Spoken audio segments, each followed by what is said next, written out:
एशियाई तरक्याती बैंक ने पाकिस्तान के लिए $20 करोड़ कर्ज की मंजूरी। एलामिया जारी, कर्ज की रकम बिजली की तकसीम के निज़ाम में जिद्दत के लिए इस्तेमाल होगी।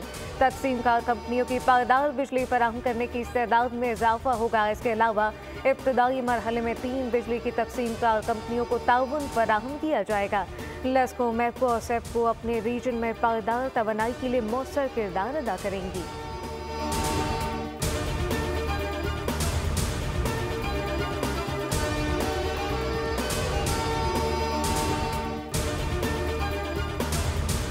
पाकिस्तान स्टॉक मार्केट में कारोबार का तेज आगाज। ट्रेडिंग के दौरान 1121 पॉइंट का इजाफा। KSE 100 इंडेक्स 1,10,018 पॉइंट पर ट्रेड कर रहा है।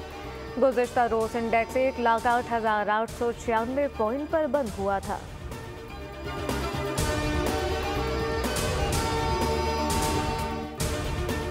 Lieutenant general retired Faiz Hamid को बाज़ाब्ता चार्जशीट कर दिया गया। ISPR के मुताबिक इल्जामात में सियासी सरगर्मियों में मुलविस होना, ऑफिशियल सीक्रेट एक्ट की खिलाफ वर्जियाँ करते हुए रियासत के तहफ़्फ़ुज़ और मफाद समेत अफराद को नाजायज़ नुकसान पहुँचाना है। इख्तियारात और सरकारी वसाइल का गलत इस्तेमाल शामिल। 9 मई समेत पुरतशद्दुद और बदअमनी के मुतादिद वाक़यात में भी शामिल तफ्तीश।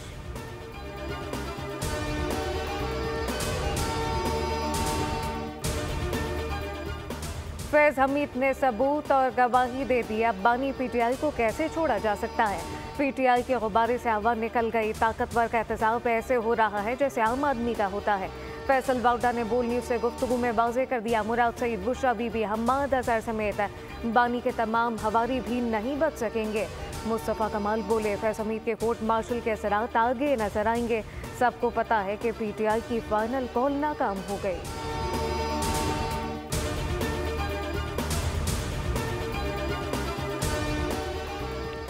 गुनहगार को छोड़ेंगे नहीं, बेगुनाह को छेड़ेंगे नहीं। वज़ीर आज़म शहबाज शरीफ का 2 टोक पैगाम, कहा कि मुल्क के खिलाफ साजिश करने वालों को किसी सूरत नहीं छोड़ा जाएगा।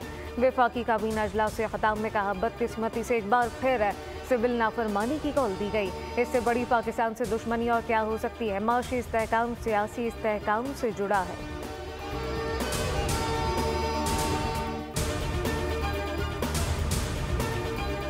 चैलेंज करता हूँ, कोई पाकिस्तानी यूटिलिटी बिल देने से इनकार नहीं करेगा। इसरार करता हूँ कि ये सिविल नाफरमानी की कॉल पर स्टैंड लें। लोगों ने इन्हें मुस्तरद कर दिया था, आज भी अवाम इनको मुस्तरद करेंगे।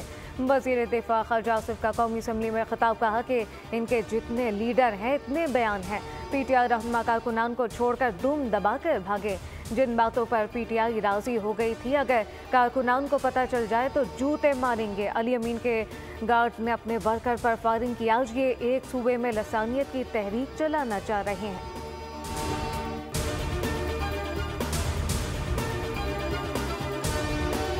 और कराची में सर्दी जोर पकड़ने लगी। ठंडी हवाओं का राजपारा 9 डिग्री तक पहुंच गया। बालाई इलाकों में बर्फबारी, हर जानिब सफ़ेदी छा गई। खुजर में झीलें और आबशार जम गईं। बलूचिस्तान में भी खून जमा देने वाली ठंड का लाद गिरदोनवा में यकबस्ता हवाएं। लह में पारा -13 डिग्री तक गिर गया।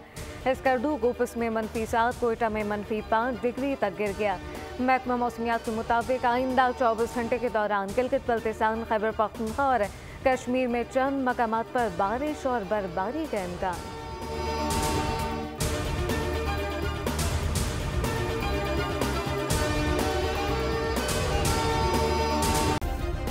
सब्सक्राइब करें और बेल दबाएं ताकि कोई खबर रह न जाए।